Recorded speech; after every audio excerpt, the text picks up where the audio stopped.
Hi, my name is Micah Tom, and this is my PS121 community project. The idea behind my project was to do a case study of an individual with a disability.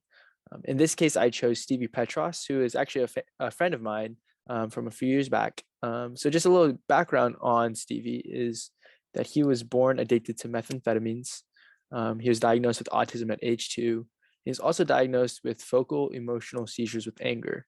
So this means that he could have a seizure, usually has to do with his eyesight or just there's a lot of different triggers that goes into that, but it would result in him being very angry, and a lot of time he is not in control during that state. And this also has to do with him having bipolar disorder and schizophrenia. So sometimes during those seizures, there's almost like a different personality of Stevie there that's not really him. And so there's a lot of ways that that disability affects his family and his family life. So this is Stevie all grown up. This is him at age 16. He's wearing the same shirt. It's actually different days because this is just part of his routine is that he needs this shirt. And so there's actually a cool story about that.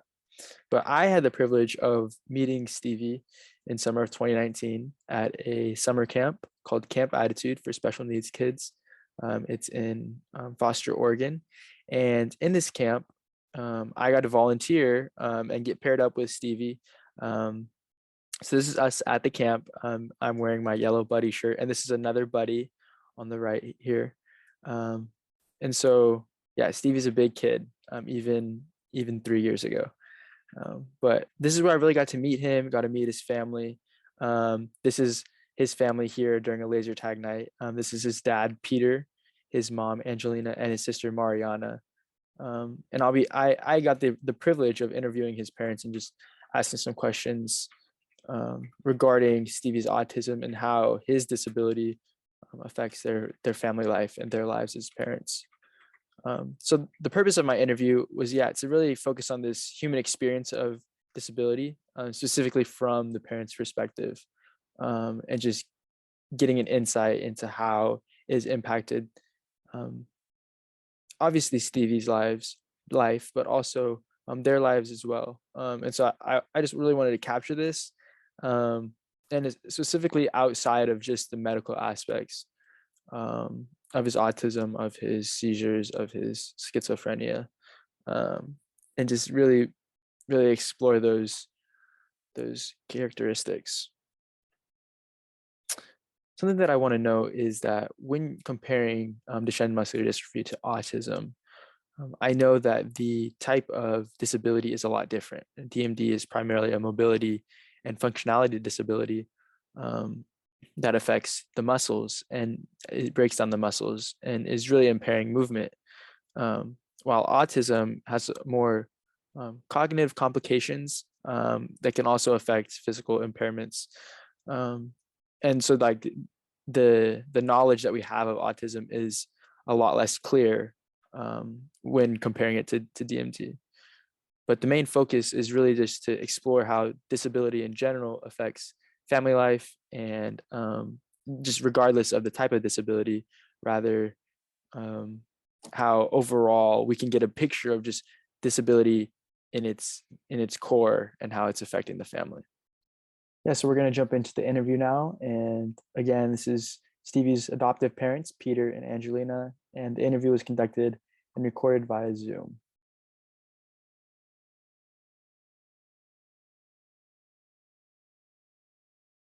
As a parent, I guess, like, how do you think Stevie's autism and his disability has like impacted the way you parent, or like how you expected to parent? That's a good question. You expect one thing as being a parent. I think everybody expects when you're a parent that your child will grow up as yourself, go away to school and succeed, or, go the same route as what you envision for your child. And I think the thing is when you have a child with autism is very different because you celebrate every milestone that he has. This is an incredible thing. The parenting part, everything that I had thought like, I wanted to be the home where my kids felt good bringing their friends over and everybody could hang out here after school, and open door policy, and it's still that way for Mariana. Though for her, she doesn't have a lot of friends over because they either are uncomfortable around Stevie. They don't, she has some that are really flexible and don't care that he has autism. And then there's those that don't understand someone with a disability or his disability, and they get freaked out. They don't. So she does more stuff away from home than actually here, which kind of sucks. He loves when she has people over. He falls in love with every girl she brings. Of course. You just enjoy the moment that you're in with him and just being a parent, and because everything else went out the door. So I think about it. I think about people, like I'll pass people, like they'll be out playing soccer. I'll be in a field. Like you'll see people in the distance, like I'll be driving and you drive past a field and it's like people are playing soccer. And it's like, those are the things that are different for me, and my world's different. My world's like, we go to the swings. You all know that joke because I spend a lot of time on the swings. I have to say the hardest part is balancing two very different children. So I have to keep her life as normal as possible and keep her involved in everything that a typical child would be involved in, while keeping him balanced and calm and flexible. It changes my view or my point of view of life and what's been given to me as a gift, and I just run with it. So that's how I see that. Just everything the way I wanted to parent, everything went, kind of flushed down the toilet, and you just regroup and you learn to be extremely flexible.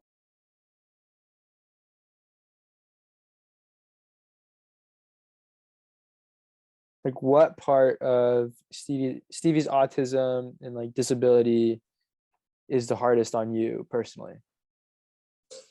Well, besides needing to live forever, constantly having to be alert at every moment of every day of everything going on around us. We take a lot of trips to Disney. It's exhausting. You've been with us, we are constantly watching what's happening around us. We know where every child is within a reach of his long arms. And we always are kind of one step ahead of him. So yeah, it just becomes emotionally draining sometimes. Right. And exhausting, more than physical even. Just your brain is always in overdrive.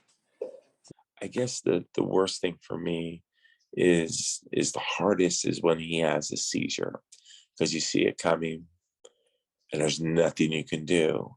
He goes through the seizure, he comes out of the seizure, he's disoriented, and he had a really bad one 2 weeks ago, and I was crying because it's like, if there's anything I could change, or if there's anything I would trade with him in a second for him not to feel, or I get very frustrated, and it's the hardest thing. It's watching your child suffer and there's nothing you can do.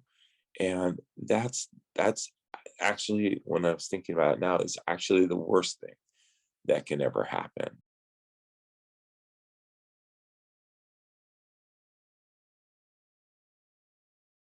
Well, she and I talk about it often. Talk about is the fact that she didn't have what you would call a normal childhood. She's always been accused of being the adult in the group, or more motherly, or even like, family members will say, you're so mature.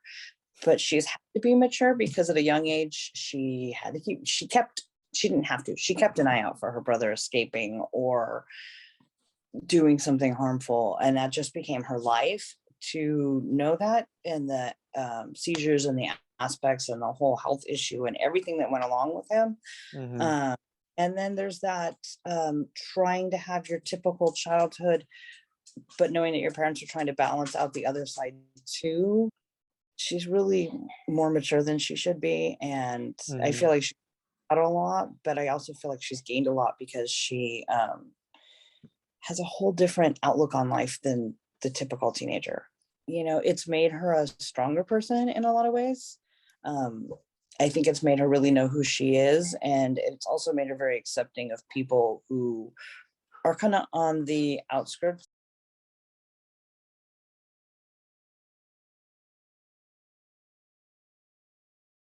As a parent, what are like your goals? Or like what do you see as your goals for Stevie? Or like what would you wish for him in his future as you guys go through this thing?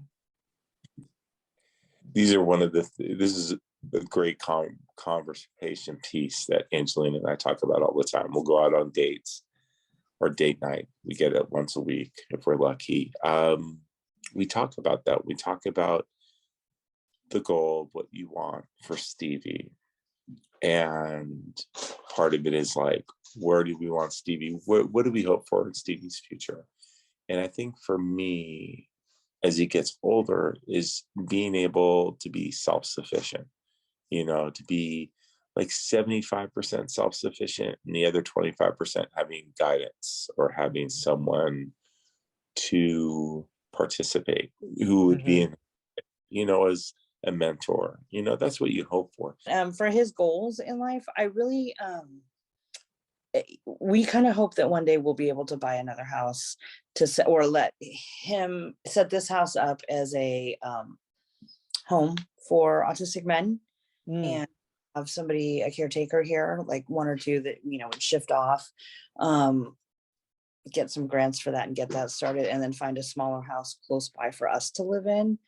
I would like him to have a job. He talks about working at a hospital, or working in ambulance. He really loves helping people, so we'll see where he goes. He might get there someday, I just want him to be safe. The hard thing is at the end of the day, we know we're not going to live forever. It's not his sister's responsibility to be his caretaker. That's not her job in life. Yes, I want her to oversee his care, right? But I don't expect her to spend every minute of her day with him.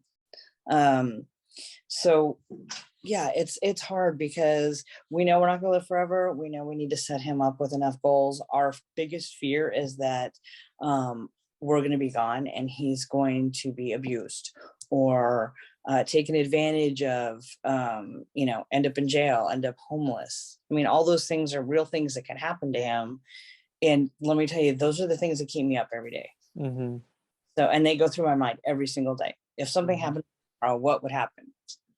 The ability of just having him push the envelope to get where he's at. And it's about not manipulating. I mean, you kind of like, it's like a turtle. It's like you try to coax them out of their shell a little bit, like offering a carrot or some lettuce or, just something for them to like, oh my God, what is it? And that's all you're trying to do.